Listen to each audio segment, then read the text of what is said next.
Баршаңызға қайырлы күн достар. Сіздермен бүгін дәмді пицца дайындайтын боламыз. Ол үшін бізге жылы сүт, қант, ұн, ашытқы яғни дрожжымызды салып, жақсылап араластырып аламыз да. Осылай араластырып, бетін жауып, 10-15 минут аралығына қойып алатын боламыз. Мінекей, біздің апарамыз осылай көтеріледі. Ұнымызды електен өткізіп, аздап сұйық май, тұз салып шым-шым апарамызды құйып, жұмсақ қамыр елейтін боламыз. Жылы суды үстіне құя отыра, үстін баса отыра, осылай қамырымызды елеп шығамыз.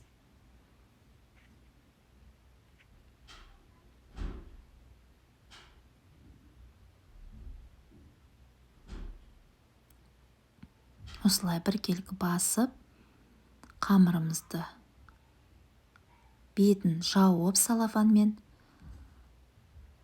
1 сағатқа көтерілгенше қоятын боламыз. Мінекей біздің қамырымыз көтеріледі осылай. Оны 2-ге бөлек немесе 3 бөлікке бөліп, қамырымызды оқтаудың көмегімен жақсылап жаятын боламыз.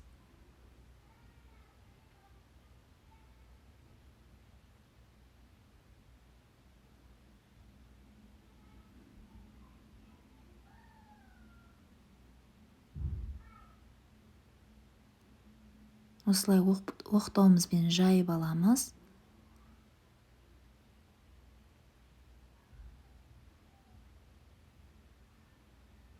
Енді тапамызға салып, тапамыздың астын майлап, үстіне қызанағымызды құятын боламыз.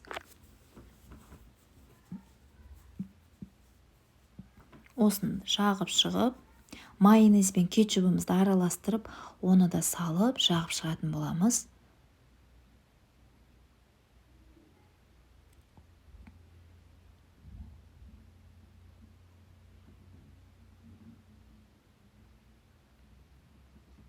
Енді аздаған қызанақтарымызды үстіне осылай салып шығатын боламыз.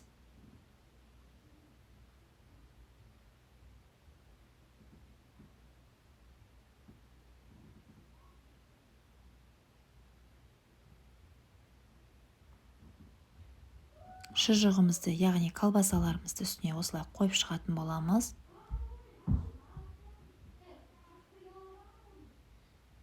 Енді ірімшігімізді, яғни сырымызды үстіне осылай салып шығатын боламыз. Енді духовкаға 180 градуста 20-25 минут аралығында пісіріп аламыз. Мінекей біздің пиццамыз дайын.